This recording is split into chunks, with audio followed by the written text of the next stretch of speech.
الحمد لله رب العالمين والعاقبة للمتقين ولا عدوان إلا على الظالمين، والصلاة والسلام على رسوله الكريم وإمام الموحدين الذي حكم بين الناس بحكم رب العالمين وعلى آله وصحبه أجمعين. أما بعد، السلام عليكم ورحمة الله وبركاته. بإذن الله سبحانه وتعالى این حلقه 21 از کشف شبهات اهل بدعت در موضوع حکمی بما انزل الله. ان شاء الله سبحانه و تعالی در این حلقه به شما وصفهای کسانی را که حکم بما انزل الله را ترک کرده اند و به حکم الله و رسولش مراجعت نمی کنند و سود نمی کنند ذکر کرده می شود. البته آن کسانی که جرأت کرده اند و حکم الله و رسولش را ترک کرده اند و جرأت کرده اند و خودشان را به مقامی که متعلق به جناب ربوبیت است برآورده اند، یعنی خودشان را به درجه ربوبیت انداخته اند و قانون برآورده اند، قانون برار شده اند، به خودشان حق قانون براری داده اند، به خودشان حق حکم کردن به غیر ما انزل الله داده اند. الله سبحانه و تعالی این چنین انسانها را به نهایت وصف کرده است. این چنین انسانها را وصفهایشان را ذکر کرده است. البته ما حالا به هر یک وصف حجت از آیات قرآن کریم را ذکر میکنیم و ده وصفی کسانی که حکم الله و رسولش را ترک کرده اند و به حکم غیر الله و رسول حکم کرده اند بیان میکنیم. وصف اولی الله این چنین انسانها را چیست؟ کفر است. الله سبحانه و تعالی وصف میکند کسانی را که حکم کردن بما انزل الله را، یعنی حکم کردن به حکم الله و رسول را ترک کردند و مراجعت به محکمه های الله و رسول نکرده اند. این چنین انسانها را الله وصف میکند به وصف کفر، الکفر. چخیلی که در سوره مائده آمده است، آیتی 44 الله میگوید اعوذ بالله من الشیطان الرجیم و من لم يحكم بما انزل الله فاولئک هم الكافرون. و هر کسی که بما انزل الله حکم نکند، یعنی حکمش به قرآن و سنت نباشد، اونها کافرانند. البته در زیر این آیت مرجئه ها شبهات خود را کاریده اند. مرجئه ها میگویند که این آیت دلالت به کفر دون الکفر میکند، یعنی کفر دون الکفر معناش کفر اصغر میکند، به کفر اکبر دلالت نمیکند. اما این سخن مرجئه ها، مدخلی ها، این باطل است. روایت از ابن عباس رضی الله عنهما می آرند و میگن که ابن عباس در تفسیر این آیت گفتند که کفر دون الکفر، اما روایت ابن عباس ضعیف است، بلکه هی الکفر الاکبر روایت اومده است به همین معنا که هی الکفر، یعنی این کفر اکبر است. و شیخ الاسلام ابن تیمیه هم رحمه الله میگن که هر کلمه کفری که در قرآن و سنت با الف و لام پیوست شده است و الف لام در پیشش آمده است، این کفر اکبر است. در این آیت سوره مائده آیت 44 هم میبینیم که الکافرون آمده است. پس این دلالت میکرد که کفر اکبر است، خیلی که در اقتضاء صراط المستقیم شیخ الاسلام ابن تیمیه رحمه الله گفتند. و این معروف است که هر کسی که مطلقاً به حکم غیر الله حکم کند کافر است. اما اگر حکمش دولتش دولت مسلمانی باشد، دولتش دولت اسلامی باشد، به قانون قرآن و سنت باشد، به قانون شریعت باشد، در یک یا دو مسئله به سبب شهوت، شهرت، شبهه حکم به غیر حکم الله کند و این را حرام داند، بگوید که این حرام است، لیکن به سبب شهوت و شهرت یا که بگیم به سبب رشوه در یک یا دو قضیه حکم کند، در این حالت کفر دون الکفر است و کفر اکبر نیست. وصف دومی که الله سبحانه و تعالی حکم کنندگان به غیر حکم الله و رسول را ترک کنندگان حکم بما انزل الله را گفته است الظلم، اینها ظالمانند. در سوره مائده 45 آیت بعدی الله میگه و من لم يحكم بما انزل الله فاولئک هم الكافرون. و هر کسی که حکم نمی کند بما انزل الله، پس اونها ظالمانند. بما انزل الله معنای چیست؟ به آن چیزی که الله نازل کرده است. هر کسی که به آن چیزی که الله نازل کرده است حکم نکند اونها ظالمانند، هم کافرند هم ظالمند. سبحان الله. و در آیت یک بعدیش در سوره مائده آیت 47 الله سبحانه و تعالی وصف سومی کسانی را که به حکم الله و رسول حکم نمی کنند، به حکم غیر الله و رسول حکم می کنند، حکم الله و رسول را ترک کردند، حکم بما انزل الله را ترک کردند، میگوید و من لم يحكم بما انزل الله فاولئک هم الفاسقون. هر کسی که به حکم ما انزل الله، به حکم بما انزل الله حکم نکند اونها فاسقانند. سبحان الله. می شود که ظلم اکبر باشد، کفری، فسق اکبر باشد و البته می شود که چه خیلی گفتیم اصغر باشد. پس هر کسی که بما انزل الله حکم نکند او کفر است، ظلم است، فسق است. این صفتهای منو داره، یعنی کافر است و ظالم است و فاسق است. صفت یا وصف چهارمی که الله سبحانه و تعالی به تاریک حکم بما انزل الله وصف کرده است، این نبودن ایمان و به کفر حکم کردن همچنین انسان ها است. الله سبحانه و تعالی در سوره نساء 65 میگه فلا وربك لا يؤمنون حتى يحكموك فيما شجر بينهم ثم لا يجدوا في انفسهم حرجا مما قضيت ويسلموا تسليما. الله قسم میخورد به خودش که فلا وربك، قسم بر ربت محمد، الله به خودش قسم خورده است که لا يؤمنون حتى يحكموك، آنها مؤمن نمیشوند تا زمانی که تو را در بینشان چی کنند، یا که مراجعت به تو کنند تا که تو در بینشان حکم بکنی. همان کسانی که در حالت مشکلی، مناقشه، یگان نزاع مراجعت میکنند به غیر حکم رسول الله، به غیر حکم الله و رسول، به حکم های دنیوی، قانون های وضعی مراجعت میکنند، به سودهای دنیوی، اونها مؤمن نیستند. در اینجا مؤمن و مسلم، یعنی ما گفتیم و اذا افترقا اجتمعا، وقتی که کلمه مؤمنون میآید هم مسلم هم مؤمن، یعنی اینها اصلا ایمان ندارند، اینها کافرند. هر کسی که به محکمه های غیر شرعی مراجعت میکند، به سودهای غیر شرعی، اینها کافرند. حجتش سوره نساء 65 است. و الله در سوره مائده آیه 43 هم در همین موضوع میگه، یعنی نبودن ایمان، نفی کردن ایمان از کسانی که حکم به غیر حکم الله میکنند یا مراجعت به محکمه های غیر شرعی میکنند. و کیف یحکمونک و عندهم التوراة فیها حکم الله ثم يتولون من بعد ذلك وما اولئک بالمؤمنین. و چگونه تو را در بینشان حاکم قرار میدهند و چگونه اونها مراجعت به حکم های تو میکنند در حالتی که در نزدشان تورات وجود دارد و در تورات حکم الله هست، اما بعد از این روی میگردانند. یعنی دیده و دانسته هم از حکم رسول الله و هم از حکم تورات اهل کتاب روی میگردانند.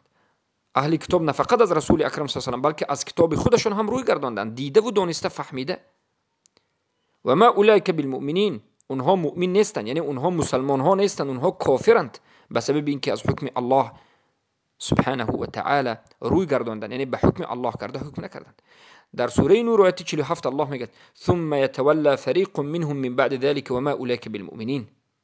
و در سوره نساء آیه 59 میگه فان تنازعتم في شيء فردوه الى الله والرسول ان كنتم تؤمنون بالله واليوم الاخر. یعنی ای اهل ایمان، اطیعوا الله و اطیعوا الرسول، الله و رسول را اطاعت بکنید، به حکم الله و رسول اطاعت بکنید، به امر حلال و حلال کرده الله اطاعت بکنید. و زمانی که در بینتون یگان تنازع، اختلاف، مشکلی زد و خورد شد، در کدام چیزی نباشد، فی شیء، در کدام چیزی نباشد، از جانبی معنوی باشد، مادی باشد، حسی باشد، در کدام حالت نباشد، در کدام چیزی نباشد اختلاف کردید، همین اختلافتون را به حکم الله و رسول گردانید، به حکم الله و رسول حکم کنید. اختلافتون را، مشکلتون را به حکم الله و رسول در بینتون حل و فصل کنید، اگر مؤمن به الله باشید، اگر به الله و رسول ایمان آورده باشید. پس هر کسی که در حالتهای مناقشه و مشکلی مراجعت به حکم الله و رسول نمی کند، مراجعت به سودهای غیر الله و رسول میکند، محاکم به بما انزل الله را ترک میکند و محاکم به غیر ما انزل الله میکند، اینها کافرند، یعنی مسلمان نیستند. مسلمان همین کسی که در حالتهای مناقشه به حکم الله رسول مناقشش رو حل و فصل میکرد. الله سبحانه و تعالی در سوره نور آیه 51 میگه انما كان قول المؤمنین انما كان قول المؤمنین اذا دعوا الى الله ورسوله ليحكم بينهم ان يقولوا سمعنا واطعنا. هر اینا به درستی که قول مؤمن ها همین است، زمانی که مؤمن ها را به سوی الله و رسول دعوت کرده می شود تا در بینشان حکم کرده شد، مؤمن ها میگن که شنیدیم و اطاعت کردیم. یعنی مؤمن ها کی هستند؟ مؤمن ها همون کسانی هستند که زمان در بینشان اختلاف شد، یک کسی بگوید که بیایید به حکم الله رسول حکم میکنیم، بیایید به سوی حکم الله تا که اختلاف هامون به حکم الله رسول حکم کرده شد، مؤمن چی میگه؟ شنیدیم و اطاعت کردیم، به حکم الله رسول راضی می شود. هر کسی که به حکم الله رسول نشد پس اون مؤمن نیست. امروز چقدر انسان ها هست که خودش را مسلمان میگد و دیده و دانسته از حکم الله سرپیچی میکند و این وصف چهارم اینها بود که الله ترک کنندگان حکم الله را، ترک کنندگان حکم بما انزل الله را و مراجعت کنندگان به محکمه های غیر شرعی به غیر ما انزل الله را یعنی وصف کرده است به نبودن ایمان و به کفر وصف کرده است. وصف پنجم که الله سبحانه و تعالی حکم کنندگان و متحاکمان یعنی مراجعت کنندگان به سوی طاغوت را ذکر کرده است. یعنی کسانی که مراجعت کرده اند به محکمه های بغیر ما انزل الله، به محکمه های طاغوتی مراجعت کرده اند، متحاکم کرده اند. یعنی متحاکم کسانی که مراجعت به محکمه ها و سودهای طاغوتی کرده اند و به اونها کفر نورزیدند. الله وصف میکند و میگوید که یریدون ان یتحکموا الی الطاغوت و قد امروا ان یکفروا به، در سوره نساء 60. یعنی میخواهند که مراجعت بکنند به محکمه های طاغوتی در حالتی که الله اونها را امر کرده بود که کفر ورزند. یعنی الله در اینجا صفت اونها را وصف کرد، گفت که اونها خواهندگان مراجعت کننده به محکمه های طاغوتی هستند. یعنی کسانی که سبحان الله حکم به حکم الله نمی کنند یا که مراجعت به محکمه های غیر شرعی می کنند، الله اونها را یعنی بیان کرده است که کفر به طاغوت ندارند و اونها اراده حکم غیر ما انزل الله دارند. وصف ششم این است که الله سبحانه و تعالی ترک کنندگان حکم بما انزل الله و مراجعت کنندگان به محکمه های غیر ما انزل الله را پیروان هوا و هوس و از حق روی گردانندگان ذکر کرده است. اینها نفس پرست است و از حق به طرف باطل گشته است. چخیلی که الله در سوره مائده 48 میگه فحکم بینهم بما انزل الله ولا تتبع اهواءهم. ای محمد در بین مردم به بما انزل الله حکم کن، به آنچه که الله نازل کرده است در بین مردم حکم کن. زمانی که به پیش تو کسی آمد اختلاف کرد و چیزی کرد، به بما انزل الله، به آنچه که الله نازل کرده است حکمشون کن. ولا تتبع اهواءهم، به هوا و هوسی کسی پیرو نشو. اگر حکم کند، یعنی معنای آیت همین است که هر کسی که حکم به غیر حکم بما انزل الله کند، به غیر حکم الله نازل کرده حکم کند، پیروی هوای خودش یا کسی دیگر شده است. پیروی هوا و هوسی انسان ها شده است، بشر شده است، نه پیروی الله رسول. سبحان الله. این آیت در سوره مائده 48 اومده است که البته این کفر است. وصف هفتمی که الله سبحانه و تعالی ترک کنندگان حکم را ذکر کرده است و یعنی مراجعت کنندگان یا خواستاران حکم جاهلیت را کرده است، میگه که اینها یکی از صفاتهایشون خواستاری یعنی بگیم خواهندگان حکم جاهلیت هستند. الله میگه در سوره مائده 50 که اف حکم الجاهلیت یبغون و من احسن من الله حکما لقوم یؤمنون. یعنی هر کسی که به حکم بما انزل الله حکم نکند او خواستار حکم جاهلیت است در حالت اتوماتیک. یعنی کسی میگوید که من به حکم الله و رسول یعنی به حکم بما انزل الله حکم نمیکنم، لیکن من حکم جاهلیت رو نمیخواهم. بمانند حزبی ها، خواه اخوانی باشد، خواه اردوغانی باشد، خواه ملیزی باشد، خواه بنگالی باشد، خواه حزب نهضتی تاجیکی که ادعای اسلامی میکند اینا باشد، اینها سبحان الله حکم دموکراتی رو میخواهند. یعنی به حکم الله رسول حکم کردن رو نمیخواهند. اراده دموکراتی دارند. ما میگیم که وقتی که شما اراده دموکراتی کردید، یعنی یک دولتی که به حکم الله رسول اراده کردن را نخواستید، شما خود به خود حکم جاهلیت خواستید، این کار میکنند. ببینید الله چی میگه: هر کسی که به حکم الله حکم نکند، برای حکم الله زنده شدنش حرکت نکند، او حکم جاهلیت را خواسته است. در سوره مائده آیه 5 میگه: آیا حکم جاهلیت میخواهید؟ پس کیست همانی که حکمش بهتر باشد از حکم الله رسول؟ افحکم الجاهلیت یبغون، یعنی وقتی که حکم الله رسول را نمیخواهید، برای حکم الله رسول جان نمیدید، برای تطبیق شدن حکم الله رسول حرکت نمیکنید، پس شما خواهید نخواهید حکم جاهلیت میخواهید. برای من علما میگن: فمن لم يرد حکم الله عز وجل فقد اراد حکم الجاهلیه. پس هر کسی که حکم الله را نخواهد، به تحقیق حکم جاهلیت خواسته است. چرا که هر حکمی که به جز حکم الله هست، هر حکمی که به غیر حکم الله هست، کدام نمودی حکمی نباشد، این حکم جاهلیت است. خواه حکم لیبرالی، خواه حکم علمانی سیکولاریستی، خواه حکم دموکراتی، خواه حکم قومی، خواه حکم سبحان الله ملتگرایی، کدام حکمی نباشد حکم جاهلیت است.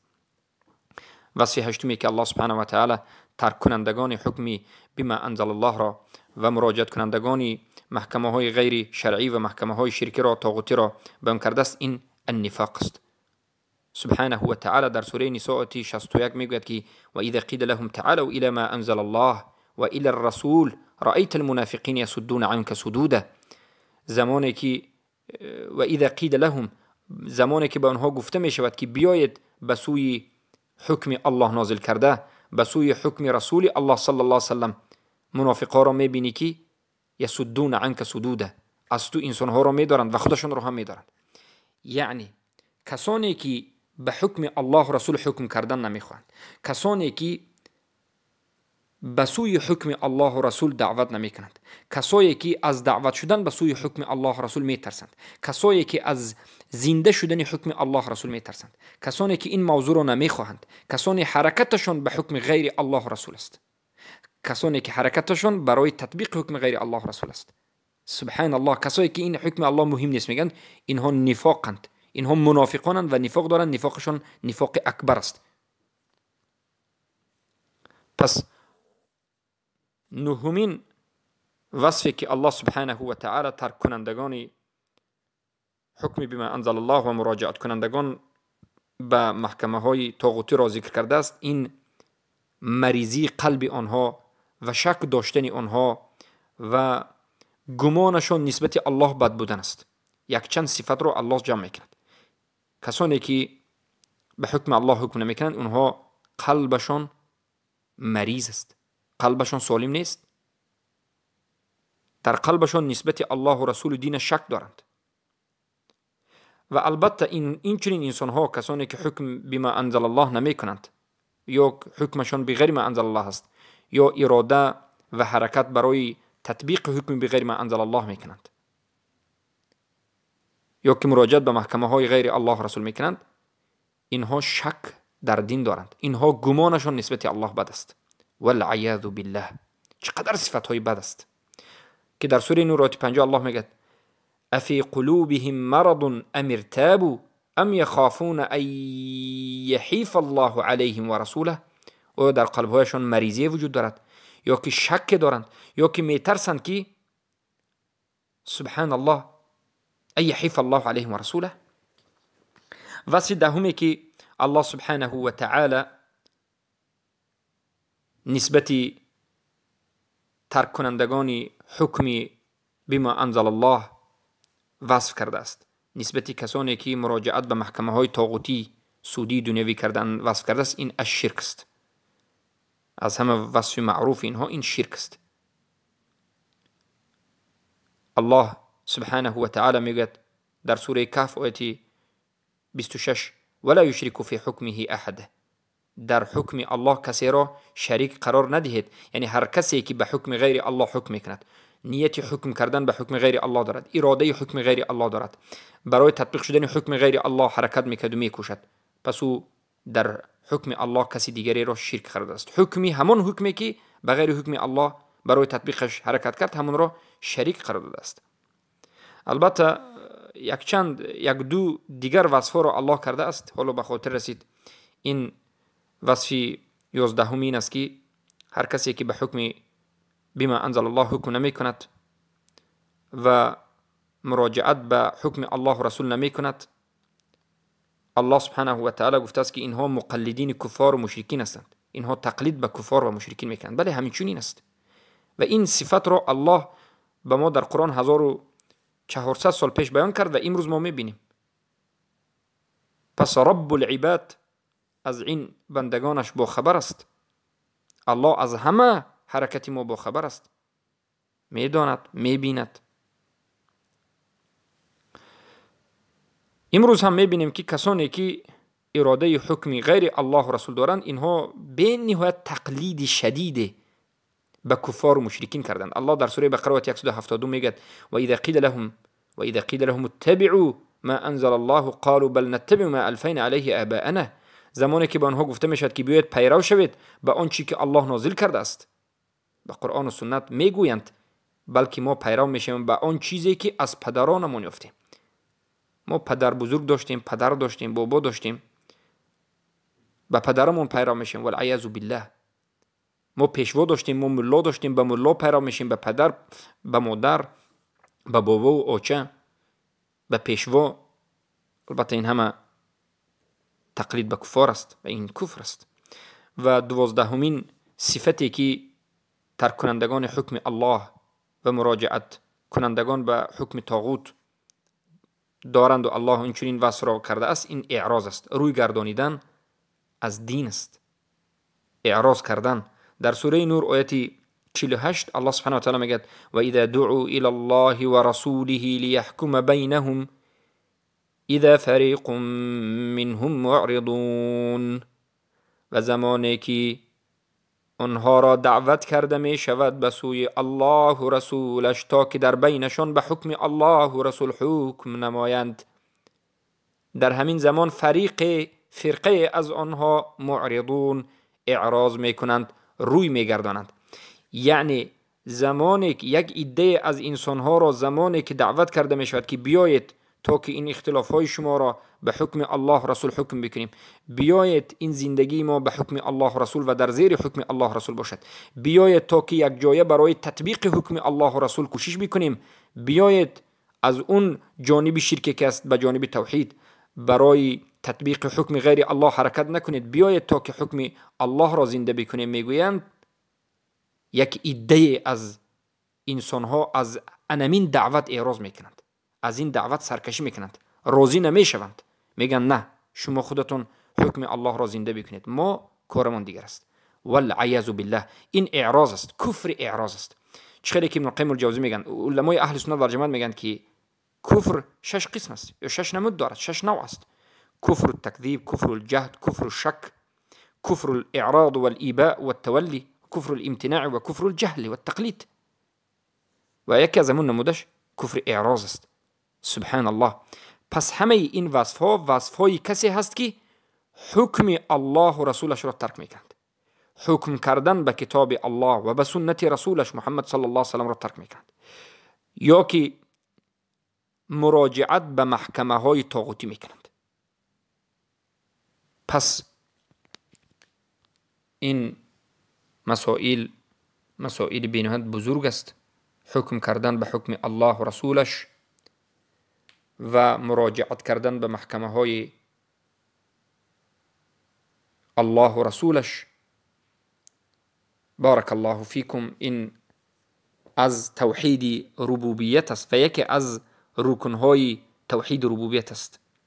پنجمین رکن توحید ربوبیت همین است. توحید ربوبیت 7 رکن دارد. یکمین رکنش وجود الله، ایمان آوردن به وجود الله و کمال حیاتش و قیومیتش. دومینش ایمان آوردن به افعال الله به مانند خلق و ملک و اعداد و امداد. سومینش ایمان آوردن به اسما و صفاتش و کمال جلال و جمالش. چهارمینش به تقدیر، بالقضاء و قدر، ایمان آوردن به قضا و قدر چهارمین رکن توحید ربوبیت است. پنجمینش انا نمین حکم الشرع والامر والنهی.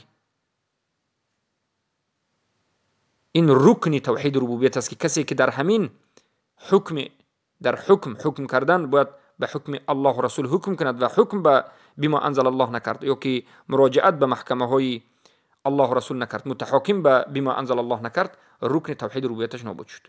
پنجم.